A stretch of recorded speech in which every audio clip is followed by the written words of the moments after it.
Alright, and welcome everyone to another episode of the In the Hot Seat podcast. And in this episode, I will be talking about Impact Wrestling with Slammiversary as of last night. And there's a lot to actually get through.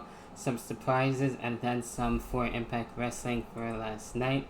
And gonna get right down into the countdown where we had Jody Threat joining the Death Dolls, actually dealing with Giselle Shaw, Savannah Evans, and as well Jay Vidal. A really interesting match where we had the Death Dolls actually winning. I would like to actually see Jody Threat actually join them more, be a part of the group officially. That'd be really cool. I feel like she fits well with them, so that was really interesting to see her with the Death Dolls. Then we get into the other match that we also had when we had the Digital Media Championship, Joe Hendry and as well Kenny King continuing their rivalry between the two. Of course, Joe Hendry being able to make fun of Kenny King having a problem with that, and actually we have a new Digital Media Champion as a result in Kenny King, so not really mad at that. I can see these two definitely continuing things. We started things off with the Ultimate X match when we had Kushida dealing with Mike Bailey, Jonathan Gresham, Alan Angels, Kevin Knight, and Jake Something. One of the major surprises for Slammiversary, Jake Something returning and being a part of the Ultimate X match. Really cool to be able to see everyone get involved, try and grab the Ultimate X, one of my favorite matches for sure. In a way, I was kind of going for both either Kushida or Jonathan Gresham. Basically on that, and Kushida actually winning, so that's really awesome there. And we'll see what happens next for Kushida. Then we get the Knockouts Tag Team titles on the line. We had the Coven dealing with Masha Slamovich and as well Killer Kelly. Basically, obviously, two favorite teams of mine, so it really could have went either or. It didn't really matter. Masha Slamovich and as well Killer Kelly. Being able to not only have a rivalry before, but eventually earning their respect somehow. Now being able to be a tag team and work actually really well together, and they get the tag team title, so it looks like they'll be unstoppable for a good while. I'm prepared for that, ready for that, so that should be interesting there. Then we got into Bully Ray and Dina dealing with Scott D'Amore, and originally we were supposed to see PCO, but he was taken out. And then we had a return here, obviously, which makes sense, when we had Team Canada and Eric Young actually being there, returning to Impact. I don't know if this is a one-time deal or if he's going to sign a new deal with Impact. I thought he was going to go back to WWE, but I'm sure he will at some point.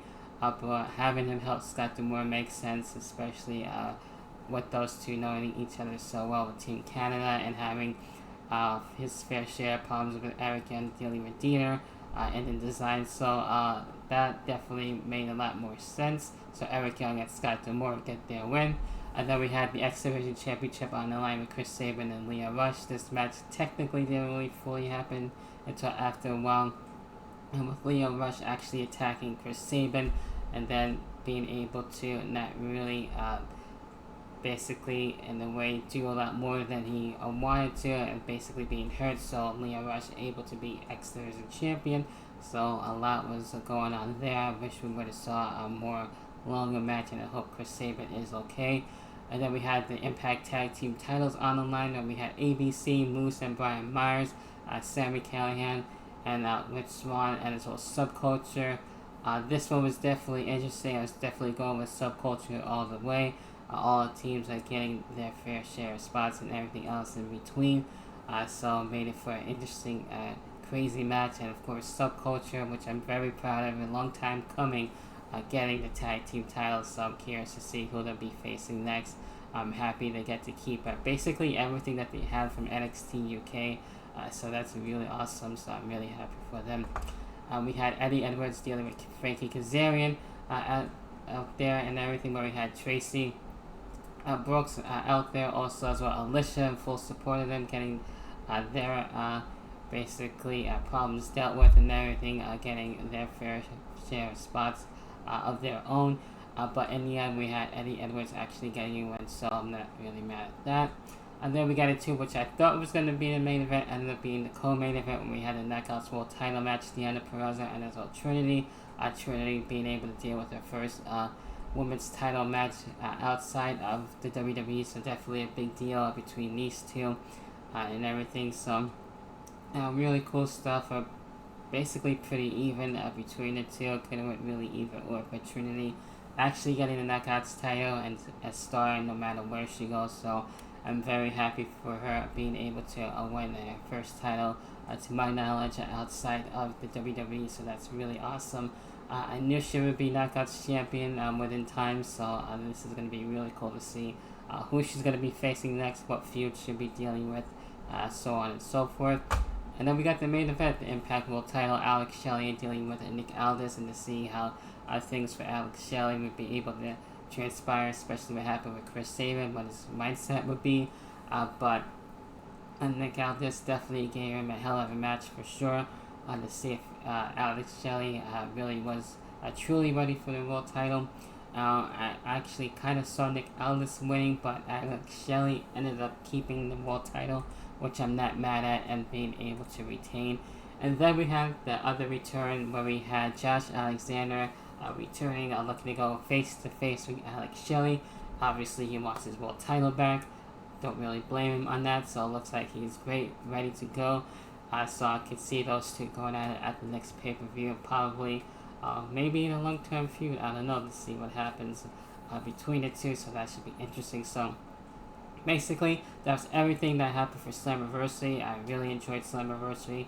One of my favorite pay-per-views so far as of right now this year. I always enjoy looking forward to watching Slammiversary, so that was really enjoyable. So if you're watching on the YouTube side of things, be sure to leave a like, subscribe, and hit the notification bell to stay notified for more episodes of the In the Hot Seat podcast, and as well to stay notified, and as well continue the support as always, which I always appreciate.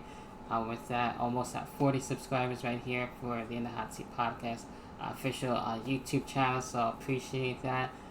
It's been really awesome, so I'm looking to do other stuff, of course, pro wrestling and pop culture, all right here for the In the Hot Seat podcast. So check out the link tree as always for all the other socials. There's other social media basically now going around, whether it's Threads or Blue Sky, etc. So looking to be on most of them. So there is more than one way to check out the In the Hot Seat podcast. Until then, I'll catch everyone next time on the next episode of In the Hot Seat podcast.